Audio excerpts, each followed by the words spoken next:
Hello ladies and gentlemen, it's the Wonder Kid. A warm welcome to this video, guys. In today's video, I'll be taking you through the 7 principles of consistency from the book Trading in the Zone by Mark Douglas. Now, for those of you that haven't read Trading in the Zone, it is a very, very popular and very, very good book for traders at all levels, okay? Because not only does it explain to you the psychology and truth behind trading, but it shows you the rules in order to be consistent. And that is what we're going to go through today. And for those of you that have read it, I thought it was a great reminder for us traders to just look back and just remember what the book was telling us, okay? Now, these 7 principles of consistency, they work in tandem with each other. So you have to follow all 7 to help you to become consistent. It's no good following 5 out of the 7 because that's not going to help you. They all work in tandem with each other. So you're going to have to know them and do whatever you want with them. You can write it out and keep it in front of your monitor or on your desk, or you can even use them as affirmations, but just make sure no matter what stage of the trading journey you are at, you are ensuring that you are hitting each 7 principles, which will guarantee you, definitely should help you to become consistent, okay? So in today's video, I'm going to be going through them one by one, taking you through why each and every one is so important. And yes, you know, for any early traders out there, please make sure that you do pay attention to this video and you write these down and you do keep this and use it as either affirmations or keep it on your desk. And just remember that each of these you must hit, which will tremendously help you to become consistent, okay guys? So guys, as you can see here, I've written this out, 7 principles of consistency. Now, let's talk about principle number 1. I objectively identify my edge. Now, what is an edge? An edge is simply one thing that is more likely to happen than another, okay? Now, you're gonna have to go and test this out to see what is more likely to happen than another thing in the charts. Now, you can use an indicator for this, that's completely fine. You can use RSI, stochastic, Fibonacci, moving average, crossover, but simply an edge is one thing more likely to happen than another. For example, if I apply 2 moving averages and I analyze all the crossover points when they are crossed over, I want to see at my defined entry point that the trade is more likely to work out than not. For example, it works out 66% of the time and the other 34% of the time it doesn't work out, okay? That is essentially an edge, something that is more likely to happen than another. But the key word in this principle is objectively. When you are writing your trade plan, you cannot have any subjectivity in it. It should be black and white in terms of the answers. So it should be a yes or no answer, okay? So for example, are we coming from this price action and are we crossing over with these 2 moving averages? If yes, then enter. If not, then no. Like, for example, okay? So the keyword is objectively because you don't want to have any discretion in it. You want it to be as black and white as possible, which will help you to execute the plan for the long run. Because as we know, trading is a psychological game because it can become very emotional. But when you are hitting that losing streak, at least you should be able to tell yourself, okay, this is just a phase when I'm experiencing the losers, but I'm still executing my objectively defined questions, my objectively defined trade plan, okay? So remember guys, that is very, very important, okay? Find an edge and make sure that you objectively define it, which is basically saying take out all the discretion as possible, okay? Now, principle number 2, I predefine the risk of every trade. Now, of course, this is very, very important. To me, guys, like you always know, I always risk 1% per trade because, of course, that is how I've back tested and that is what gives me my set expected value of my results month in, month out, okay? Now, remember, before we call ourselves traders, we are risk managers. That is the most important term that we should be calling ourselves, okay? We should be great risk managers, okay? Because ultimately, it is not about what we can get from the market. It is about taking care of what we have in order to use that with care to get what we can get from the market, okay? So remember, you have to predefine your risk, take care of it. Make sure that you use 1% or whatever percent you want to use, but ensure it's consistent and make sure that when you experience a set number of losers from your back testing, that you will not be psychologically kicking yourself and feeling very, very emotional, okay? Because I can imagine, you know, for example, if you're going to trade 4 pairs or 5 pairs, 5 Forex pairs, and you're risking 2% per trade, if you take 1 loss on each of those pairs, which could just happen normally, then you'd be down 10% of your account, okay? So, you know, 2% is quite a lot for me. I always say just risk 1%. Keep it consistent, but make sure it is defined, okay? In a percentage term, not in terms of monetary terms, okay? And never bet the whole farm, meaning do not bet your whole account on a trade. That is a very silly thing to do. So remember, we are risk managers more than we are traders. Always risk a set percentage, ideally 1% per trade, okay guys? Right. Principle number 3, I completely accept risk or I'm willing to let go of the trade. Now this one is more kind of like an affirmation, but essentially this principle itself helps you to play the probabilities game, okay? Because essentially you are reaffirming to yourself that, hey, I've accepted to position myself at this point and this price point in time, but I am going to let go of the trade, let it play out, okay? I always tell you guys this, like whenever you're in a trade, let it play out, manage the trade as you've created in your trade plan and let it play out. Don't be thinking, oh, it's flirting with my stop loss, so I gotta exit, or oh, it's reached 2%, that's really high, 2% is so high, let me exit the trade. No, make sure that your trade management rules are set and you're following them. And remember, like importantly, like the first principle said, objectively, that is a very, very key word. Make sure your trade management and trade exit rules are very objective, but tell yourself that you're willing to let go of the trade. The more you tell yourself that, you're training your thoughts, which in turn will train your feelings to basically shut the hell up and calm down, okay? Now, it's not easy when you're at the early stages of the game. Of course, it can become very difficult. Even when you start to become consistently profitable when you're trading larger funds,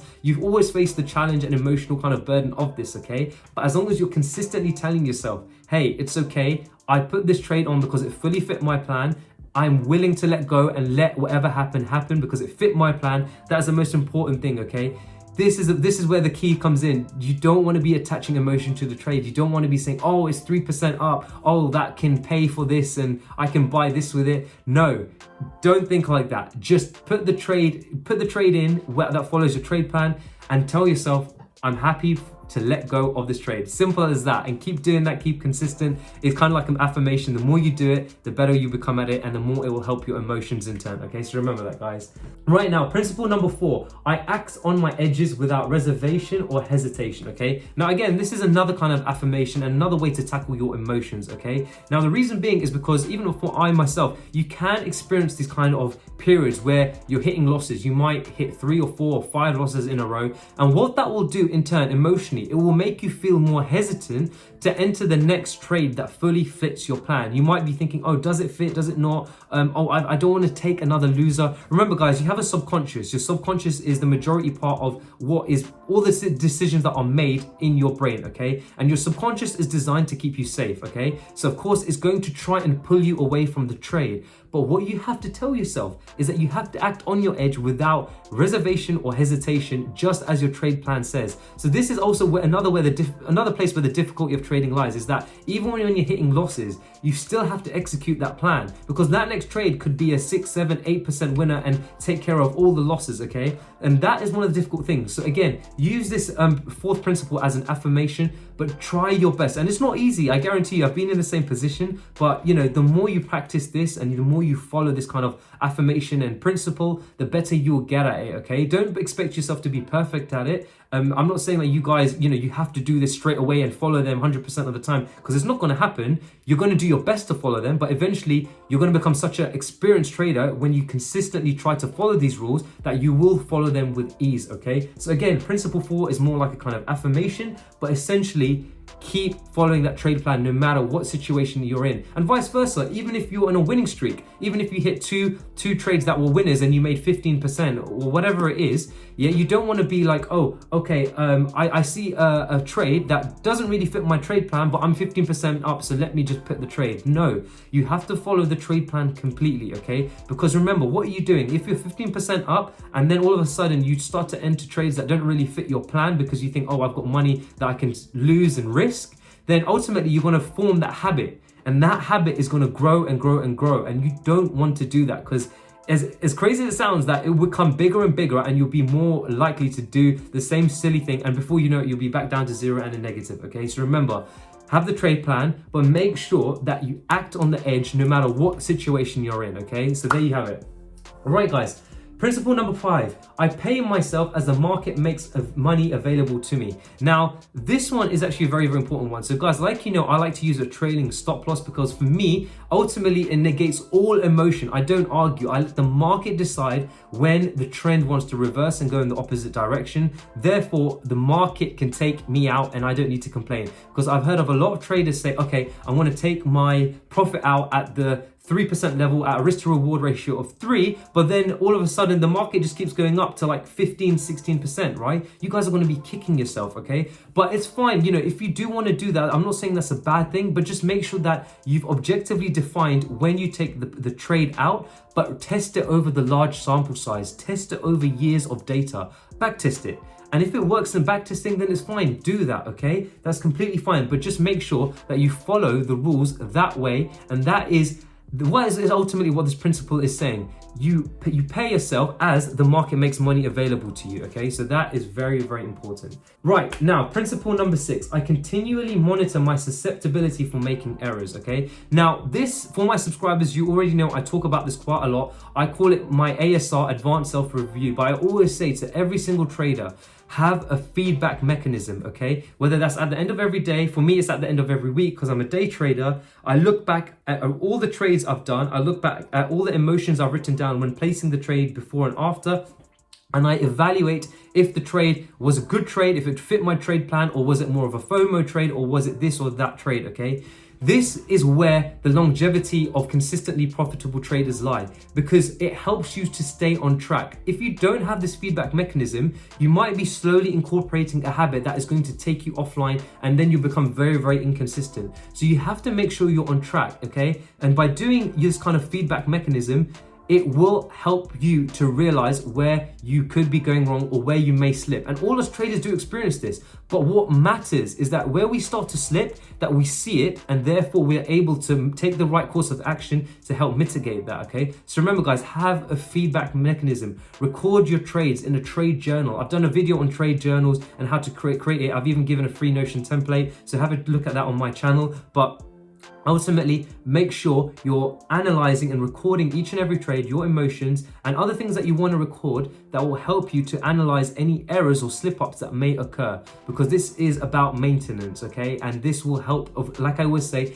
help with you in the long run and help the longevity to help you be consistently profitable for as long as you can be, okay? Right guys, principle number 7. I understand the absolute necessity of these principles of consistent success, and therefore I never violate them. Again, this is more like another affirmation. It is telling you guys, okay, from the 6 principles beforehand, encapsulate them all and use them all because they all work in tandem with each other. You can't break one of them because then it all just fails. The consistency doesn't lie there, okay? So this, again, this is like another affirmation.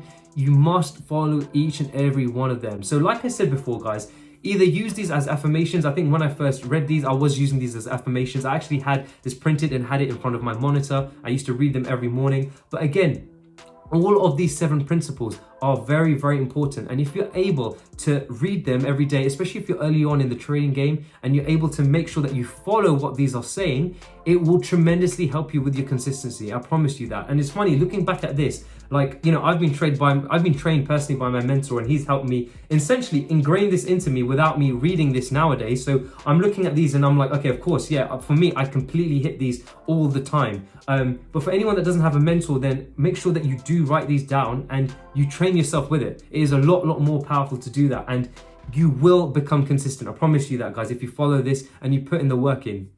So there you have it, guys. That is the 7 principles of consistency. I think this is an absolutely fantastic video because this goes through essentially 7 key points that you want to be following if you want to become a great trader for the long run, okay? Remember, guys, I always say trading is not about just making a quick buck. You can make a quick buck if you're lucky in the very beginning, but I guarantee you it will not last. You will lose it very quickly unless you follow these rules. So important. And guys, if you haven't read Trading in the Zone, I highly do recommend you read it. It is a really good read. It's not a boring one at all. It is a really good read, very interesting one, and it will definitely help you with your mindset and psychology. But anyway, guys, I hope you found value in this video. I wanted to cover these because I thought these are absolutely fantastic to go through for all my subscribers and any new viewers watching this who wants to become a better trader. But if you have any comments, please feel free to write it down in the comment section below. But for now, have a fantastic trading week, and I'll speak to you guys soon. Peace.